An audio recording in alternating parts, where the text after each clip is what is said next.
잘 쉬셨습니까? 예. 이 알코올 중독자 가족 문제에 대한 개별적 유형 연구가 있어요. 115페이지. 사실은 지난번에도 말씀드렸듯이 가족이 지지대가 되어지고 구심점이 되어지고 주치의가 되어서 정말 그 유효하게 도와주는 것이 중요하기 때문에 지난 시간에 좀 자세히 말씀을 드렸고요. 그래서 이제 116페이지에 보시면 알코올 환자 가족의 신체적 질병 유형들이 있습니다. 여기 보시면 신체적 증상으로 만성 두통, 호흡 곤란, 혈압 장애, 식욕 부진, 손 떨림, 심장 압박, 소화 불량, 무기력증, 탈모, 신장병, 위장 장애 등이 많이 발생하고 고생을 하고 있으며 이 외에도 더 많은 질병들이 있다는 것을 우리는 너무도 잘 압니다. 사실 저희 그 상담을 오시는 분들 또 저희가 전국에서 많이 모여서 살잖아요. 알코올 중독자 그 가족들이 많이 모여서 사는데 이분들이 다양한 질병들을 다 가지고 있었단 말이죠. 여기 열겨돼 있는 병들 다 가지고 있다는 얘기예요. 그런데 이제 얼마 전에 상담 오신 권사님이 계셨어요. 그분이 가족교육을 4번을 받으시고 4번째 오셔서 저한테 고백한 말씀이 있었어요. 가족교육 상담만 받았는데 4번째 오셔서 저한테 뭐라 그랬냐면 원장님 감사합니다. 그래서 왜요? 그랬더니 제게 있는 병이 다 나았어요. 그분이 어떤 병을 가지고 있었는지는 구체적으로 제가 물어보지 않았어요. 왠 줄 아세요? 이미 여기 다 나와 있거든요. 근데 그분이 그렇게 4번 상담을 통해서 본인의 병이 다 나았다고 이야기하시는 것을 보았습니다. 왜 그럴까요? 남편의 술 문제 이미 우리 금주학교를 통해서 도움을 받을 수 있다는 자신감이 생겼잖아요. 그분은요, 아들이 둘 있는데 큰아들은 갈등이 없는 줄 알았어요. 엄마하고 그냥 잘 사는 줄 알았어요. 그런데 상담을 큰아들이 같이 왔는데요, 그 상담 시간에 큰아들이 엄마에 대한 불평, 불만 이런 것들을 그동안에 표현하지 못하고 있었던 거야. 왠지 아세요? 엄마가 아버지 때문에 너무 고생을 하니까 이 아들이 너무 효자인 거예요. 자기 안에 엄마에 대한 그 불평, 불만을 다 담아놓고 있었어. 그 대신 뭘 안 했냐? 엄마와 깊은 마음의 교류가 없었던 거예요. 그리고 결혼해서 따로 분가해 살면서 뭐예요? 이제는 난 따로 가정을 이루었기 때문에 엄마랑 상관없는 삶을 살면 되는 거야 라고 있었던 것이죠. 그런데 교육을 통해서 그 큰아들의 그 문제를 끄집어내고 상담을 통해서 그 어머니가 그 아들이 본인과의 갈등이 있다는 것을 그날 알게 된 것이에요. 그래서 그 큰아들과의 갈등을 그날 해결해 줬고, 또 중요한 건 뭔지 아세요? 이분이 신앙인이었어요. 신앙인이었기 때문에 나는 하나님을 믿는데 왜 하나님을 믿는 나에게 이 중독자인 이 남편을 고칠 수 있는 영성이 없냐. 그래가지고 신앙적으로 얼마나 많이 갈등을 하고 힘들어 했겠어요.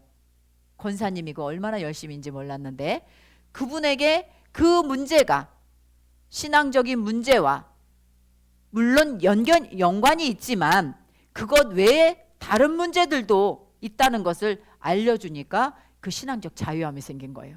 그랬더니 뭐가 됐어요? 병이 다 치유됐다는 것이죠. 이래서 알코올 환자 가족의 신체적 질병의 유형들이 있지만 왜? 우리 몸은 우리의 인간의 구성 요소에서 봤을 때에 영과 육체가 있다 그랬잖아요. 그죠? 이 영이 육체를 어떻게 한다고요? 영향을 미치니까 질병이 걸렸는데 우리의 생각과 마음이 우리의 육체에 영향력을 미쳐서 만성두통, 호흡곤란, 혈압장애, 세상에 여기 탈모 증상, 심장 압박, 소화불량, 가장 많은 게 소화불량 두통입니다. 그런 것들로 있었지만 그것이 해결되더라. 이렇게 신체적 질병들이 있다는 것 우리가 아셔야 되고요. 그 다음에 두 번째는 신체적 질병뿐만 아니라 이 가족들의 정신적 문제들이 있다는 것이에요. 그래서 알코올 중독 환자의 부모들, 자녀들에게도 정신적인 문제가 있고 또 형제 자매들에게도 문제가 있고 또 알코올 중독 환자의 자녀들, 그 자녀 중에서 이 어린아이와 아주 유아기, 그 다음에 청소년기, 또 장년기에 이르기까지 그런 문제들이 다양하게 있다는 것. 그리고 제일 고통을 받는 누가 있다고요? 아내에게도 이런 정신적인 문제가 있다는 것. 요것은 요건 지금 약물학은 개론 시간이니까 이런 정신적인 문제가 있습니다. 노인들은 뭐냐면 평생을 한숨으로 사는 거죠. 내가 눈을 감으면, 내가 죽으면 저 불쌍한 아들은 도대체 누가 돌보나.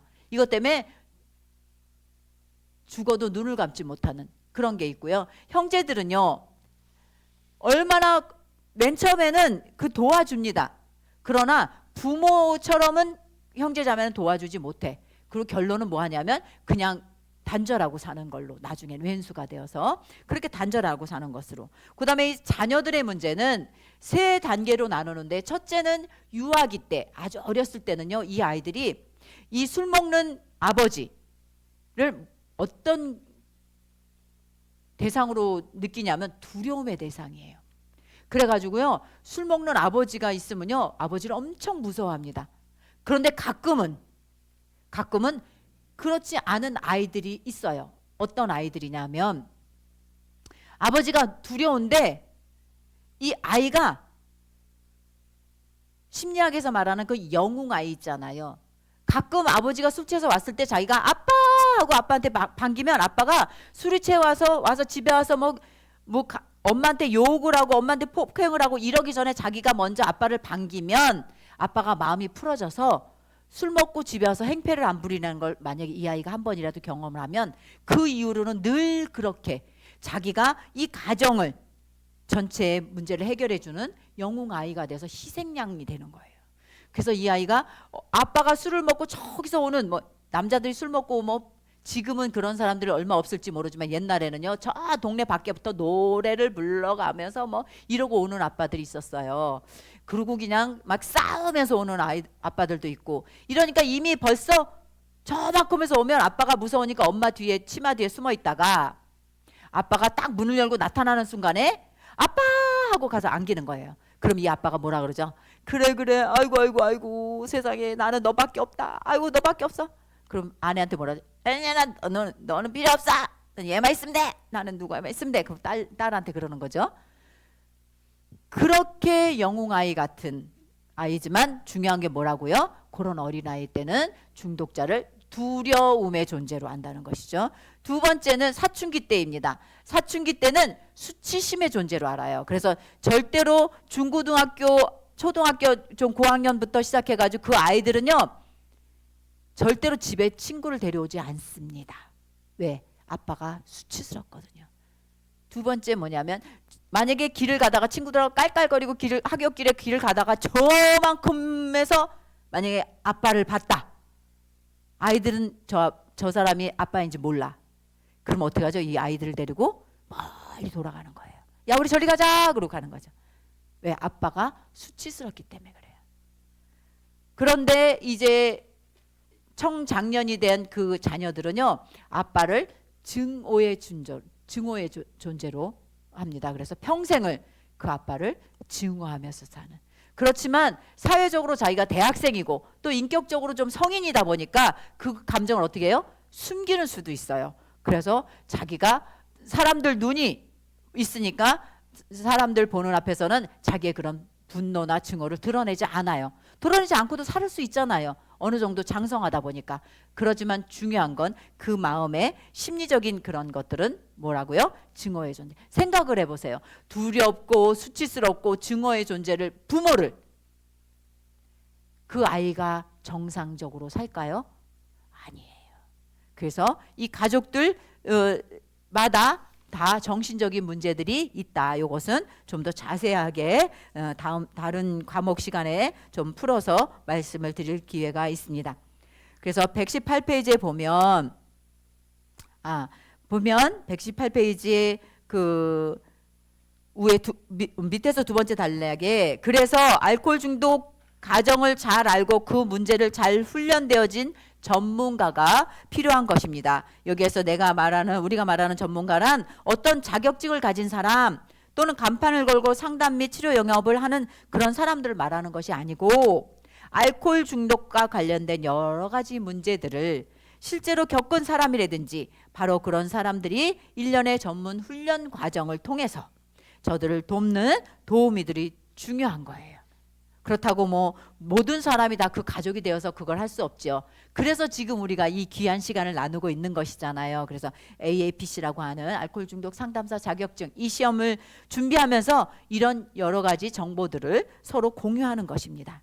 사람의 마음, 특히 알코올 중독자나 그 가족들의 깊은 내면에 숨겨진 것들을 정확하게 아는 데는 이론이나 기술, 학술, 또 무슨 상담 기법 그런 것이 아니라 그분들을 직접적으로 이해할 수 있는 그런 그 현장의 경험들이 중요하다. 상상을 초월할 정도로 그 정도가 다양하고 천태만상적인 그런 형태인 만큼 어느 정도 짐작은 하겠지만 실제 도움을 줄 수 있을 만큼 동병상련의 마음을 겪어보지 않고서는 불가능합니다. 그럼에도 불구하고 이런 귀한 시간에 서로 정보를 나누게 돼서 참 다행인 것으로 생각이 됩니다. 중독 문제와 사회 혼란과 손실, 사실 이런 통계나 이런 것들은 여러분들이 잘 보시면 알아요. 그럼에도 불구하고 이런 통계에서 중요한 것이 있죠. 중요한 것이 있어요. 모든 형사 사건 60%나 되고 뭘로? 술로. 경범죄 처벌 사건이 술 문제로 80%가 발생한다고 발표하고 있죠. 밤이나 낮이나 몰상식하게 시끄럽게 떠들고 눈살을 찌푸리게 만들며 위기감을 조성하는 사람들을 보면 누구죠? 거의 술 취한 사람들. 그래서 주폭과의 전쟁을 선포하기도 했어요. 2012년에. 그래서 그때 보면 엄청난 성과를 거두기도 했습니다. 그럼에도 불구하고 이것이 이제 스그스그 사라졌어요. 그래서 보면 경찰청 통계가 그렇습니다.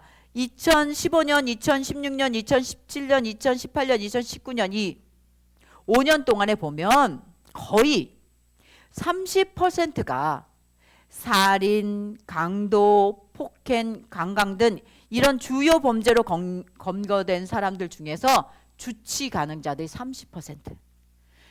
범죄자 중 10명을 딱 체포를 하면 그 중에 30%는 뭐 했다고요? 술에 취해 있었다는 것이죠. 특히 공무집행방해죄는요. 2015년부터 2019년까지는요. 세상에 주치자가 70%라는 거예요. 네, 어마어마한 이 통계라는 것이죠.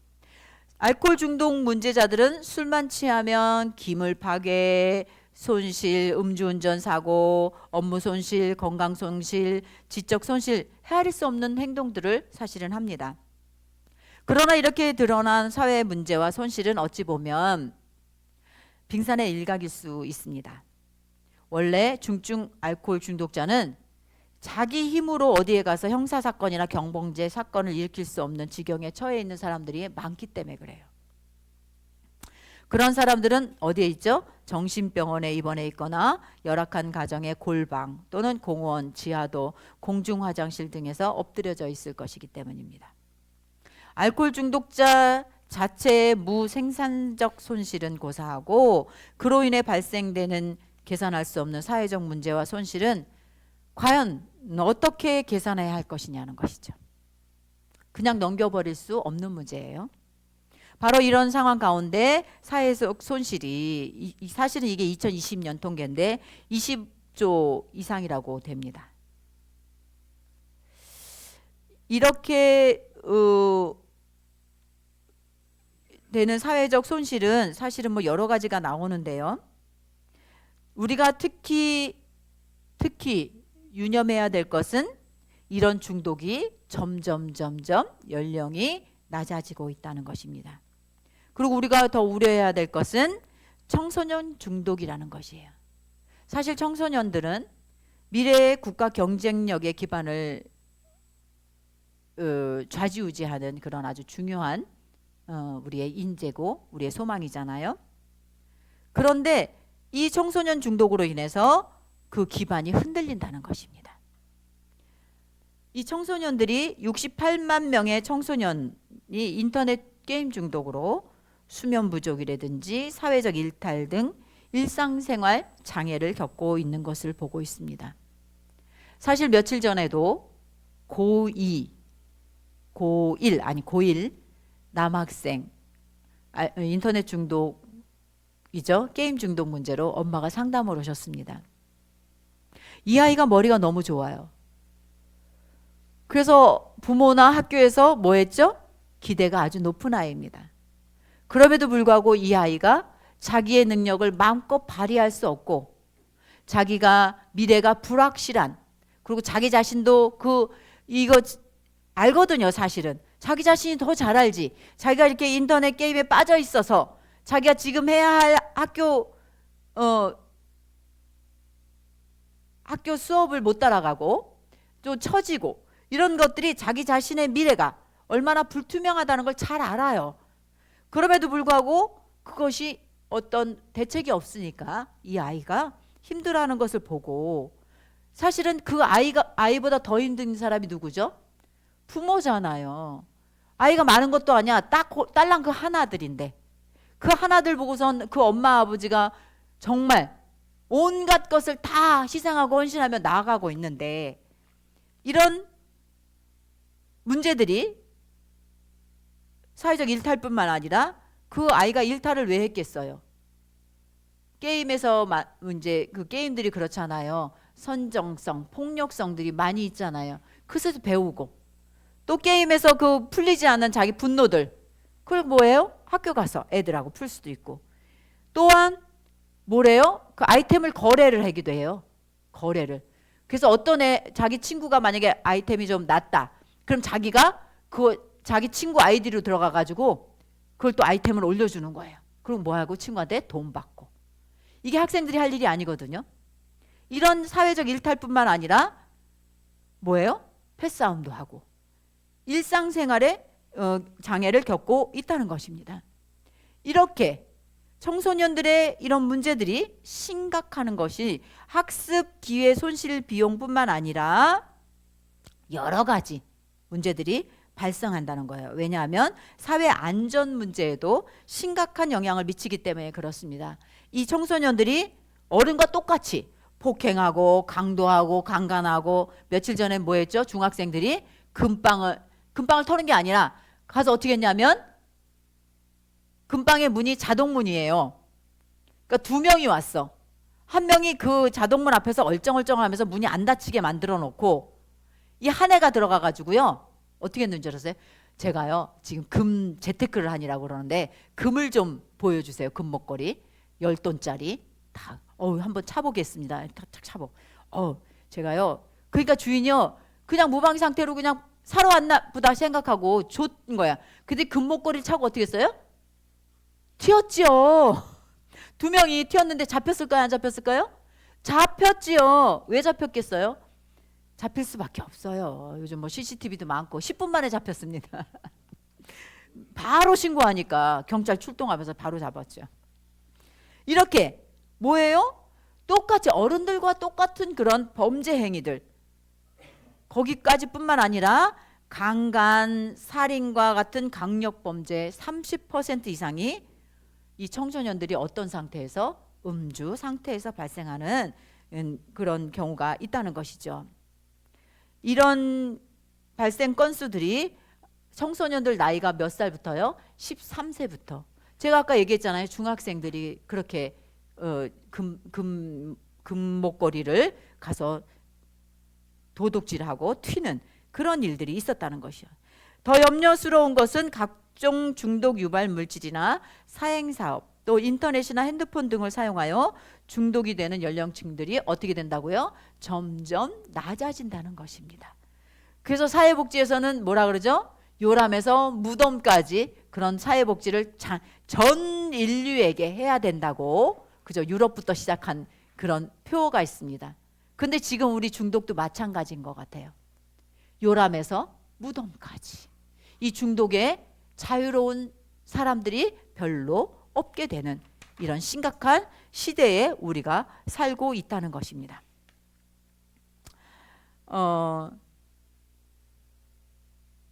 120페이지에 보시면 세계보건기구에 따르면 현재 전 세계 인구 중 13억 명 정도가 흡연을 하고 있으며 매년 약 490만 명이 담배로 죽어가고 있다고 합니다. 이것이 국립암센터 1, 2대 원장이었던 박재갑 박사의 연구 논문에서 이렇게 밝히고 있어요. 2030년경에는 한 해 동안에 전 세계 인구 약 1,000만 명이 담배로 인해 사망할 것이며 우리나라는 약 10만 명 정도가 담배로 인해 사망할 것이라고 밝히고 있습니다. 이런 담배는 사실 술과 같이 합법 물질이에요. 그래가지고 이것이 기호식품이라 생각해서 이 중독에 대해서 사람들이 별로 예민해하지 않고 있지만 우리는 이 담배 문제까지도 아주 심각하게 받아들여야 된다는 것입니다. 현재는 술, 약물 문제는 인간의 생명을 단축시키거나 노화시키거나 면역력이 떨어진 합병증 환자들로 가득하게 만들 것인데요. 그보다 더 중요한 것은 무엇이냐 하면 그런 중독 물질들로 인해서 열등아, 전응아, 기형아 등 아둔하고 미련한 자손들이 적지 않게 태어날 것이라는 것을 예측할 수 있잖아요. 그래서 이제 사실은 이미 프랑스에서 역사적으로 증명된 사실이 있어요. 프랑스에서는요 64년아라는 별칭이 붙은 경우가 있었다는 것이에요. 그 이유가 뭐냐면 그 64년아를 부르는 그 명칭이 어떤 사람들한테 불렸냐면 조금 머리가 부족하고 행동이 모자란 사람을 64년아 이렇게 부른다는 거예요. 왜 그랬냐 하면 1864년을 전후해서 태어난 사람들이 역학조사를 해보니까 그때 프랑스에서 가장 알코올 소비가 많은 시기, 많은 연도로 밝혀졌다는 거예요. 그래서 술을 많이 소비된 그 해에 난 아이들이 어떻게 됐다고요? 이렇게 머리가 부족하고 행동이 모자란 열등아, 전응아 이런 사람들로 불려지는데 그것이 64년아라는 거예요. 이런 역사적인 증거와 알코올 의존자의 다양한 폐해 상태를 첨단 의학으로 진단할 때 밝혀진 결과들이 그들과 일치한다는 점이 많기 때문에 붙여진 이름이에요. 사실 많은 사람들이 인체의 건강에 대해 많은 연구와 투자를 아끼지 않으면서 정작 그 인체를 건강하게 할 수 있는 정신을 만들어내는 이 뇌나 신경 전달 체계를 사정없이 손상시키는 술, 담배, 마약 등에 대해서 그렇게 관심을 가지지 않는 것이 참 이상할 지경입니다. 우리가 미리 이제 다음에 알아보겠지만 슬쩍 지나갔지만 이 술이 뇌를 어떻게 한다 그랬죠? 사각사각 녹인다고 얘기했잖아요. 그죠? 뇌를 망가뜨리는 거죠. 그리고 우리 유전자도 바뀌게 된다는 것이죠. 이렇게 알코올 약물 중독과 그로 파생되는 문제의 주인공이 누구예요? 바로 우리 인간이라는 것이에요.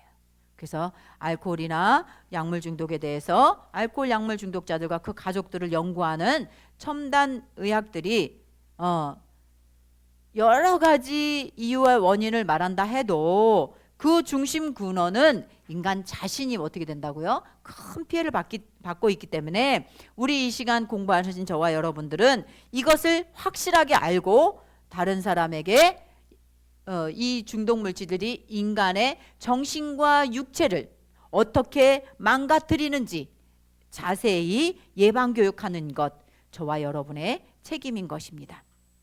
바로 여기에 여타 다른 모든 방법과 전문적이라고 하는 그 어떤 분야보다도 선행되고 최상의 입지에 두고 다뤄야 할 그 과제가 뭐냐면 전인에 대한 것이에요. 사실 전인, 인격적인 사람, 전인이 온전하고 전인이 구별된 사람들은 사실 뭘 안 하죠? 이런 마약, 중독 물질 사실 안 합니다. 그래서 이 전인을 교육시키는 것, 전인화시키는 것 그것이 아주 중요하다는 것이에요. 그래서 중독자나 가족들에게 전인에 대한 참된 가치와 사명 그리고 신분과 위치와 능력 등을 알려주고 또 그 알려줌으로 인해서 그런 고통들이 그 무지에서 왔고 또 그 자초에서 그 고통들이 왔다는 것을 알려주는 그런 교육이 필요하다는 것입니다. 이렇게 문제를 만드는 사람도 사람이고, 그렇죠? 마약을 만드는 건 사람이잖아요. 에? 짐승들이 만드는 게 아니잖아요. 문제를 당하는 것도 여전히 사람이고, 문제를 만드는 사람을 지원하는 사람들도 여전히 사람이잖아요. 그죠? 전매청, 또 뭐예요? 그 술 회사, 문제를 또 해결하려고 하는 사람, 그 모두가 다 인간이라는 거예요. 그래서 이 인간이라는데 희망이 있다는 거예요. 그래서 우리가 그 일을 할 수 있다. 그래서 만약에 알코올이나 약물 중독 문제가 절대자 신이 만든 것이라면 인간은 그 앞에서 속수무책일 거예요. 신이 만들었는데 어떻게 하겠어? 그러나 그 앞에서 속수무책이라 절망할 수밖에 없는데, 또는 개나 돼지가 또 소 같은 짐승들이 만들었다면 아예 말할 가치도 없는 거겠죠? 통하지도 않으니까 절망일 수밖에 없는 거예요. 그러나 사람이 만든 고통의 문제들이니 어느 정도 사람이 해결할 수 있다고 확신하는 거예요. 바로 뭘로? 전인화 교육으로. 그래, 의식 있는 모든 사람들이 협력을 한다면 그건 당연히 고칠 수 있다. 이렇게 해서 이제 고칠 수 있다는 것, 소망이 있다는 것이죠. 그래서 이제 다양한 영적 손상에 대한 표현들이 있을 것이에요. 보면 중독자와 관계성 속에서 고통을 오랫동안 받으며 불가피하게 가져오는 가족들의 영적 손상은 그나마 희미한 회복의 가능성마저 사라지게 됩니다. 그래서 사실은 영적 손상이 참 많아요. 신앙적으로 더 기댈 수도 있지만 사실은 그 신앙을 오히려 더 버리는 사람들이 많이 있습니다. 오히려 신앙이 무력해지는, 그래서 영적 손상들이 있다는 거예요. 그래서 종교적 관점에서 영적 손상은 자신들이 믿는 절대자인 신과의 단절 상태를 말하게 되는 거예요. 그 신이 제시해준 가장 바른 기준적 인간의 삶을 거부하는 거예요. 거부할 뿐만 아니라 이탈해버리는 거죠.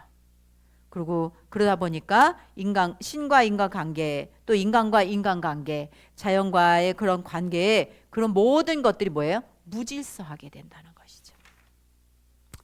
그렇다고 하면 철학적 관점에서 영적 손상이라고 말하면 어디에서 언제 생겼는지 모르지만 인간에게는 이성이라는 게 있잖아요. 근데 그 이성이 자기와 모든 타자, 세상 만물을 포함해서 질서 있는 삶을 영위하게 하는데 그 이성이 뭐예요? 상실해버리는 거예요. 사실 그 중독 물질에 노출된 사람들은 이성이 있다고 보십니까? 이성이 없다는 거예요. 이성이 없다는 거예요. 그래서 이성을 상실하기 때문에 철학적 관점에서도 어떻게 도움이 될 수 없다는 것이. 그럼 자연주의인 관점에서 보자면 이 영적 손상은 모든 자연 만물에 깃들어 있는 기론을 얘기할 텐데, 그 기로서 동일하게 인간에게도 있는 기가 허약한 상태를 말하는데, 이 기가 허약한 것을 뭘로 복돋워 주냐는 거예요. 뭘로? 어디 가서 기를 받을까요? 나무에서 받을까요? 아니면 오래된 나무라든지, 아니면 오래된 짐승이라든지 뭐 이런 데서, 아니면 그냥 높은 산에 가서 기를 받을까요? 인간이 그런 기를 받아서 될 일이 아니라는 것이죠. 그리고 심리학적 관점에서 보면 영적 손상이란 어떤 가설적인 한이라고 한 우리의 마음속에 그 한의 그 의식 상태가 혼란에 빠지는 것을 말하고 있는데, 그 한을 어떻게 풀어주냐는 것이지. 그 한을 우리나라의 그 한이라는 거, 그게 뭐죠? 우라병. 한이 우라병이에요. 우라병이 DSM-5에 들어가 있는 거 아십니까 혹시? 있어요. 네, 있습니다. 어떻게 풀어줄 거니 그거 풀어. 네. 또 생물학적인 관점에서 이 영적 손상이라는 것은 뇌세포 하나하나가 망가져 교란된 상태인데, 뇌세포 하나하나가 근데 그걸 어떻게 고쳐주냐는 거. 뇌세포, 이 뇌 안에 들어있는 세포 한계가 있다는 것이죠. 이렇게 한계가 있는 것들을 중독물질들이 손상시켜서 개인과 가정, 사회의 건강, 사회의 건강과 행복을 깨뜨리는 원인으로 작용을 하고 있는데, 이런 다양한 영적 손상을 가져오는 것을 어떻게 할 거냐는 것이죠. 그래서 인간은 사실은 보이는 또는 감각할 수 있는 육체만이 존재하는 것이 아니잖아요. 그래서 우리의 생각, 마음, 이 보이지 않는 이것이 있는데, 그 존재가 어떤 이에게는 인격적인 존재로, 어떤 이들에게는 비인격적인 존재로 인식이 되게 됩니다. 그럴지라도 그것을 영적이라고 하는데 우리가 뭐 다르게 말할 방법이 없잖아요. 이 영적 범주가 뭐냐면 우리 사람을 사람답게 만드는 거예요. 우리 육체가 사람을 사람답게 만든다라고 생각하는 분은 없으시겠죠? 사람이 사람다우려면 그 사람 속에 있는 생각과 마음이, 사람다움이 있어야 된다는 것이죠. 그래서 이 사람다움은 우리의 생각과 보이지 않는 마음이라는 것이에요. 그래서 이 인간다움, 사람다움에 대한 정의를 각자가 내릴 수 있어야 되는 것이죠. 그러나 우리가 반드시 생각하고 넘어가야 될 것이 무엇이냐면, 사람은 누구나 행복해야 되고, 이 행복은 함께 해야 되고, 혼자 행복하려고 하니까 범죄가 나타나는 것이잖아요. 그래서 이제 함께 행복해야 되고, 함께 할 때는 그것이 정말 아주 소중한 가치가 있어야 되는 것인데, 이 가치는 반드시 질서를 지키는 그 안에서 행해야 되고, 이 질서가 있음으로 인해서 모든 사람이 평화가 있어야 된다는 것입니다. 그래서 이 모든 것들이 다 하나라는 얘기, 하나라는 것이죠. 뭘로? 행복이라는 것이죠. 그러나 약물 중독은 중독자, 당사자나 주변 가족들의 영적인 것을 어떻게 한다고요? 철저하게 파괴시킨다는 것이에요. 그래서 영생을 파괴하고 인간성을 파괴하고 이성을 파괴시키게 됩니다. 만물 가운데서 우리 사람은 영육적인 존재이잖아요. 보시면 우리 존재의 세계에서 보시면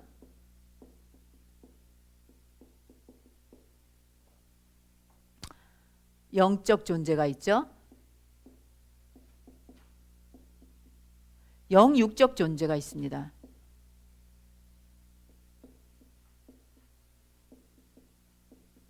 그 다음에 육적 존재가 있잖아요. 근데 영적 존재는 뭐 신 여기 뭐 신, 천사, 마귀, 우리의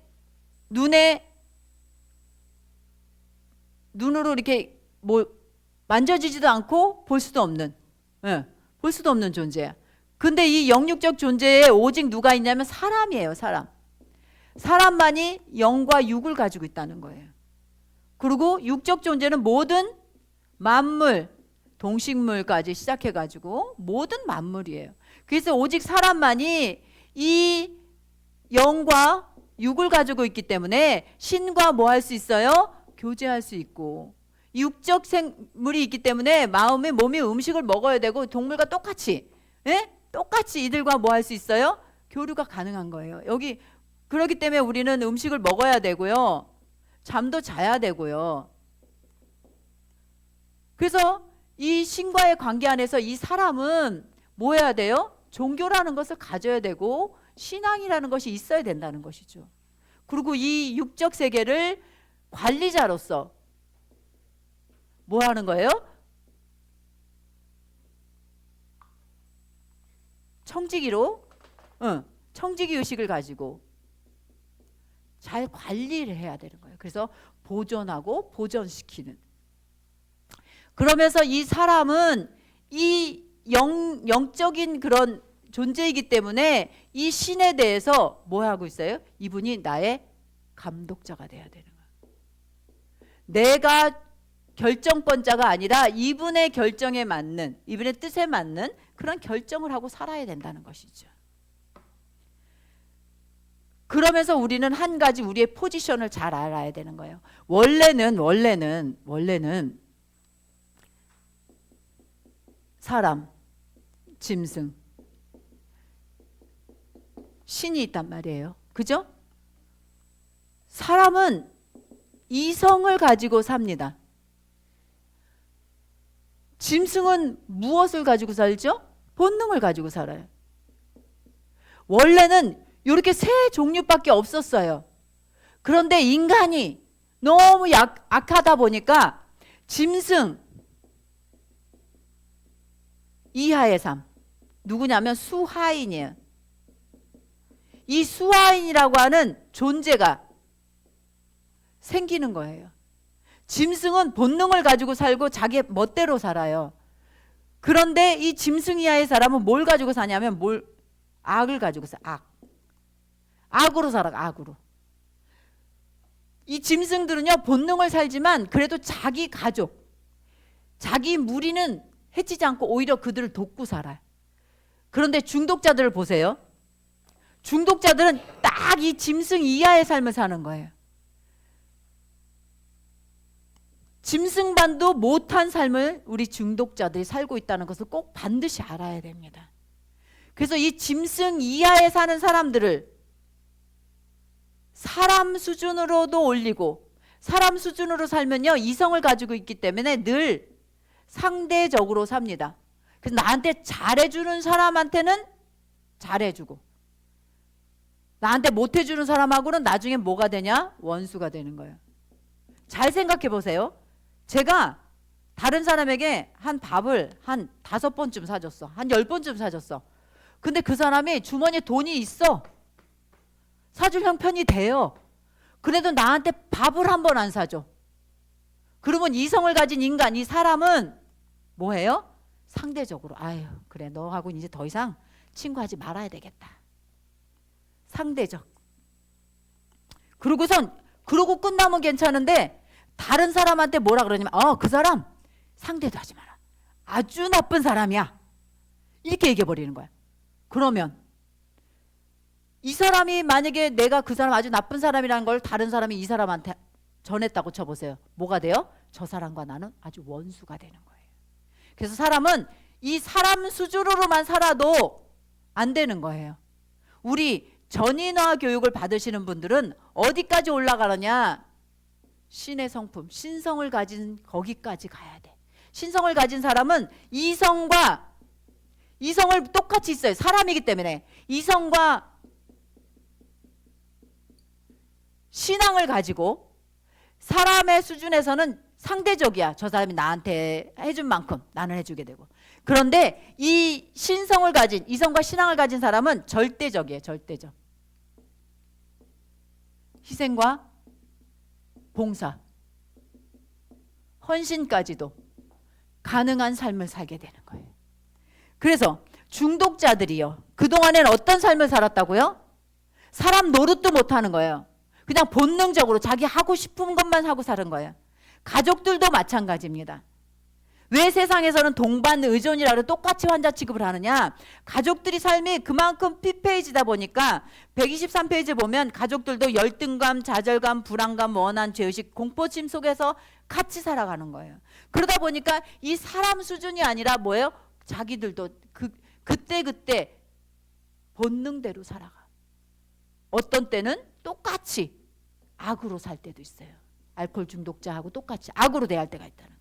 그래서 사람 수준으로도 못하고 짐승 수준이 아니라 짐승 이하의 삶을 사는 것이 중독자들과 그 가족들의 형편일 수 있다는 거예요. 다 그렇다는 얘기는 아닙니다.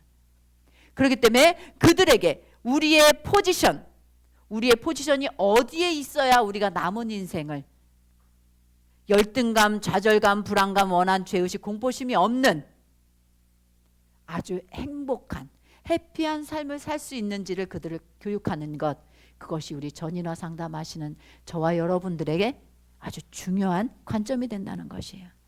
그래서 정말로 오늘 알코올 중독이 그 가정과 사회에 미치는 영향, 가정에 미치는 영향들이 도미노가 돼서 사회까지 쫙 미쳐가잖아요. 사회적 손실도 우리가 살펴보았듯이.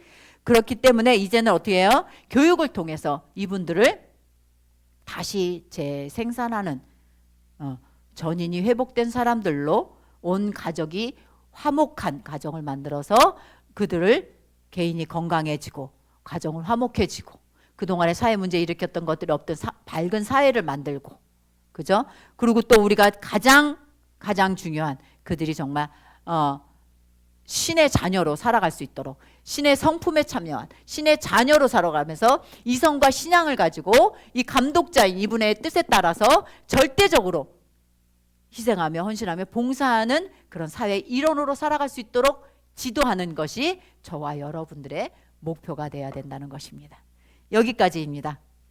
애쓰셨습니다. 다음 시간에 뵙겠습니다. 감사합니다.